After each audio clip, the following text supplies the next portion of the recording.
النبی علیہ کا چھوڑ دیا اور النبی کہنا شروع کر دیا،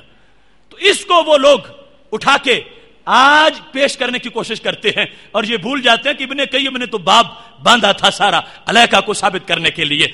کہ اب دیکھو تم علیہ کی اتنی بحث کر رہے ہو اور علیہ کو بیان کر رہے ہو، تو وہاں تو یہ بھی آیا ہے السلام علی النبی۔ ابن مسعود جو راوی ہیں انہوں نے یہ کہہ دیا کہ جب رسول اللہ صلی اللہ علیہ وسلم کی ظاہری حیات تھی اس وقت تو السلام علیکہ ہم کہتے تھے، اور جب محبوب علیہ السلام کا وصال ہو گیا تو پھر ہم نے السلام علی النبی کہنا شروع کر دیا۔ محتشم سامعین حضرات، اس کے جواب کی تفصیل سے پہلے یہ فرق عقلی طور پر بھی کسی لحاظ سے درست نہیں ہے۔ یہ تو نہیں تھا کہ رسول اللہ صلی اللہ علیہ وسلم کی حیات طیبہ ظاہری کے اندر صرف مکہ شریف مدینہ شریف کی مسجد نبوی میں ہی لوگ نماز پڑھتے تھے، اس وقت بھی تو عالم اسلام میں جہاں تک پہنچا تھا نماز پڑھی جاتی تھی، مکہ شریف والے پڑھتے تھے، طائف والے پڑھتے تھے، اور سارے مدینہ شریف سے دور پڑھتے تھے اور سرکار سے غیب کی حالت میں پڑھتے تھے، جو اس وقت پڑھتے ہوئے سرکار کو موجود سمجھ کے کہتے ہیں سلام، تو ان کا سلام دینا بیان کر رہا تھا کہ جب یہ روضہ پاک میں ہوں گے پھر بھی علیہ کا ہی کہا جائے گا۔ دوسرا بطور خاص اس مقام کو بڑا اچھی طرح وضاحت سے حضرت امام علی قاری نے مرقات میں بیان کیا ہے، اور ابن حجر نے فتح الباری کے اندر اس کی وضاحت کر دی ہے کہ اصل صورتحال کیا ہے۔ تو محتشم سامعین حضرات، یہاں پر جو حدیث شریف میں نے پہلے حضرت عبداللہ بن مسعود رضی اللہ تعالیٰ عنہ سے پیش کی، وہ حضرت عبداللہ بن مسعود کا تشہد جس میں السلام علیکہ ایھا النبی،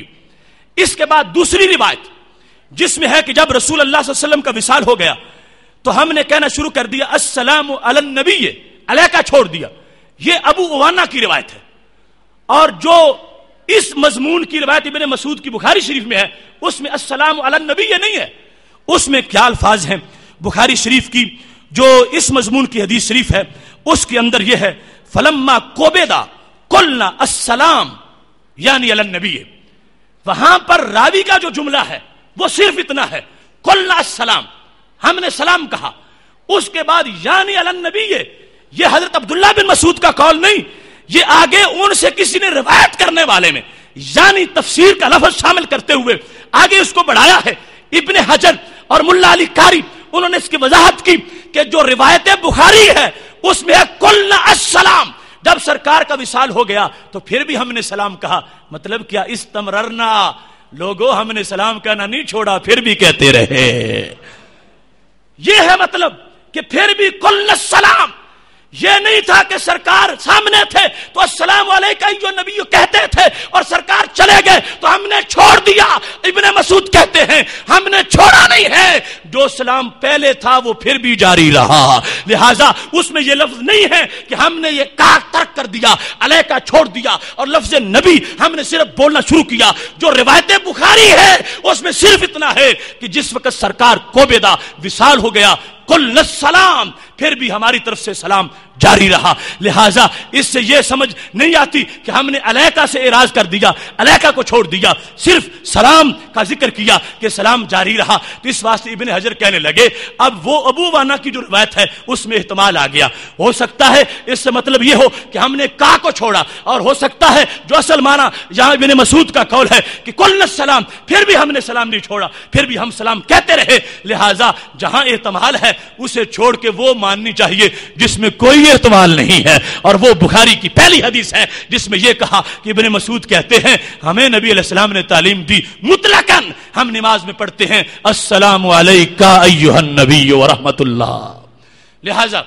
یہ بھی کسی کے لیے گنجائش نہیں ہے کہ صحیح بخاری کو اب چھوڑ کے ابو عوانہ کے پیچھے چلے جائیں اور جو راوی کا اپنا قول درمیان میں دمج کیا گیا ہے اس کو دلیل بنا لے، نہیں نہیں، پوری امت اس لذت پر موجود رہی ہے کہ سید عالم نور مجسم شفیع معظم صلی اللہ علیہ وسلم آج بھی جس وقت ہم ان کو ندا کرتے ہیں سرکار سنتے ہیں، خطاب ہوتا ہے کا کے ساتھ، اگرچہ غائبانہ علیہ کہنے میں بھی اسلام کا جواز موجود ہے، لیکن یہ مقام چونکہ مقام خاص ہے اور سرکار کی طرف سے صیغہ مختص کر دیا گیا، تو اسی طرح ہی امتی کو نماز پڑھتے ہوئے اپنے نبی پر سلام بھیجنا چاہیے۔ تو جو یوں بھیجے گا وہ اپنے ایمان کا اعلان کرے گا کہ میرے محبوب ناظر ہیں، میں ان کے دربار میں حاضر ہوں۔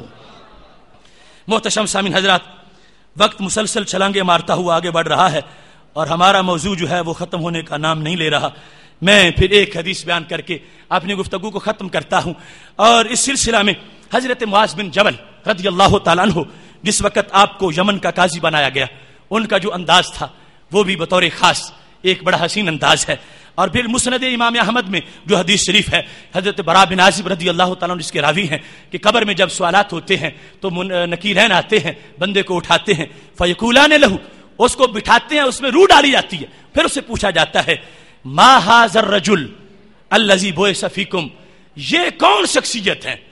ھذا کا لفظ ھذا کا اطلاق کرتے ہوئے سید عالم نور مجسم شفیع معظم صلی اللہ علیہ وسلم کے لیے استعمال کیا جاتا ہے. ھذا کا حقیقی معنی واحد مذکر محسوس مبصر کے لیے ہے کہ جو محسوس بھی ہو اور نظر بھی آ رہا ہو اس کے لیے مذکر ہو، ھذا کا لفظ استعمال کیا جاتا ہے. لہذا قبر میں جس وقت قبر کے مکین سے سوال ہوگا تو محبوب علیہ الصلوۃ والسلام کی جلوہ گری ہوگی، اور وہ جلوہ گری کا انداز یہ ہے اگرچہ ہزاروں لوگ بیک وقت فوت ہو رہے ہیں تو سرکار کو علیحدہ علیحدہ جانے کی ضرورت نہیں ہے، وہ اپنے روضہ پاک میں چمک رہے ہیں، ان کے لحاظ سے پہلے بھی کوئی پردہ نہیں، قبر والوں کے پردے اٹھا دیے جاتے ہیں اور بیک وقت سب سے آپ کے بارے میں پوچھا جا رہا ہے اور آپ جواب دے رہے ہیں. یہاں حضرت علامہ بندیالوی رحمۃ اللہ علیہ کی تحقیقات جو ہیں ان کی روشنی میں فرمایا کرتے تھے، یہاں اگر یہ کہیں کہ کوئی صورت رکھی جاتی ہے سامنے، کوئی تشبیہ شبیہ ہوتی ہے اور اس کے بارے میں پوچھا جاتا ہے کہ یہ کون ہے، تو فرمایا کرتے تھے یہ بڑی ناقص سی بات ہے، اس واسطے کہ کسی شے کی صورت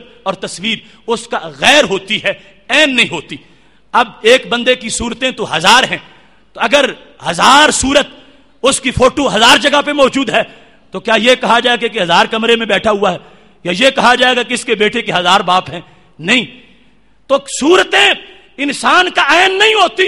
غیر ہوتی ہیں، لہذا یہ کہا جائے گا یہ خود متعدد نہیں، صورت اس کی متعدد ہے، یہ آپ ایک ہے، صورتیں اس کی زیادہ ہیں، لہذا نہ تو اس کے بیٹوں کے باپ کئی ہیں اور نہ ہی دیگر مقامات پر تعدد کا حکم ہوگا کہ کہا جائے کہ وہ اس جگہ بیٹھا ہے، وہ اس جگہ بیٹھا ہے. ایک مقام جو ہے اس کے لحاظ سے یہ بات بالکل واضح ہوگی کہ صورت شے کی شے کا عین نہیں ہوتی، شے کا غیر ہوتی ہے. صورت کا حکم اور ہوتا ہے، بندے کا حکم اور ہوتا ہے. بندے کی فوٹو کا حکم وہ نہیں جو بندے کا حکم ہے. اگر کوئی فوٹو کے سامنے پانی کرے یہ نہیں کہہ سکتا کہ میں نے اس بندے کو پانی پلایا ہے، فوٹو اور چیز ہے، بندہ اور چیز ہے. اب اگر قبر میں قبر والے کے سامنے نبی علیہ الصلوۃ والسلام کی تصویر ہو اور پوچھا جائے تو پھر جو بندہ یہ کہے کہ میں ان کو نہیں جانتا، یہ اللہ کے نبی نہیں ہے،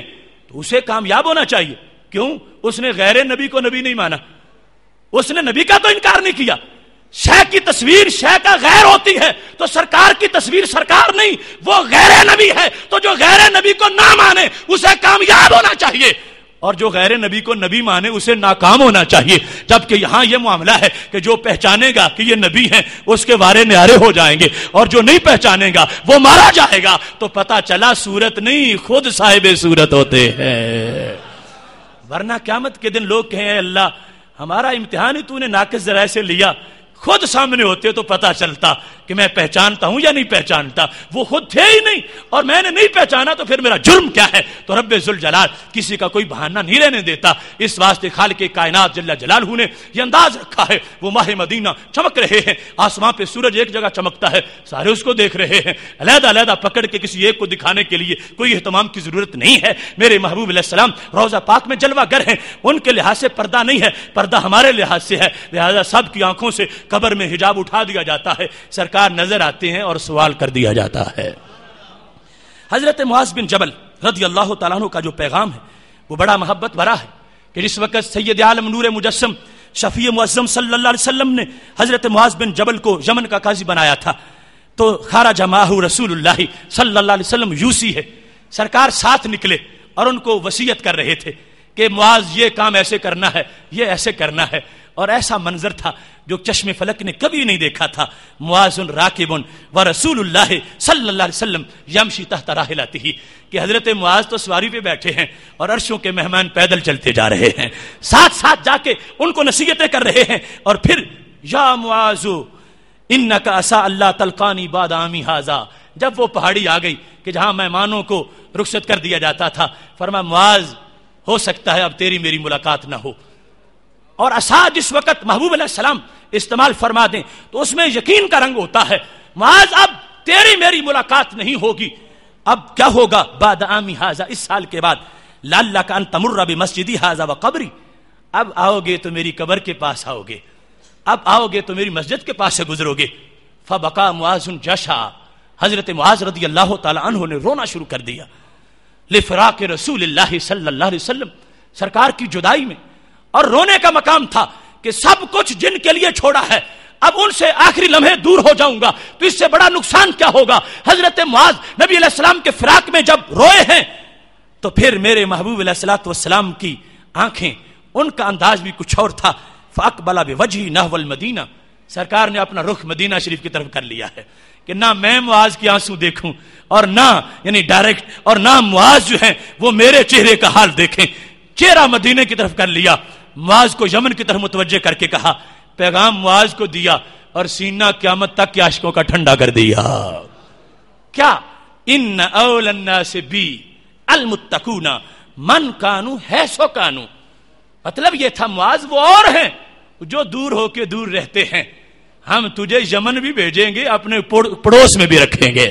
یمن رہ کے بھی تم دور نہیں ہوگے، یمن رہ کے بھی روتے کیوں ہو، چلاتے کیوں ہو، وہ اور ہیں جو اپنے محبوں اور عاشقوں کو رلاتے ہیں، ہم رلانے والے نہیں ہیں، میرے کہنے پر یمن چلے جاؤ، شرط پوری کرو، تم مجھ سے جدا نہیں ہوگے، فراق نہیں ہوگا۔ ان اول الناس بی المتقون من کانوا حیث کانوا، فرمایا جو بھی ہو، جہاں بھی ہو، پہلی صدی کا ہو یا 15ویں صدی کا ہو، چھوٹا ہو یا بڑا ہو، حیث کانوا، مدینہ میں شریف میں ہو، یمن میں ہو، کوفہ میں ہو، بصرہ میں ہو، ہند میں ہو، سندھ میں ہو، جو بھی ہو، جہاں بھی ہو، جس کو تقوی کی دولت نصیب ہے وہ جہاں بھی ہے میرے قریب ہے۔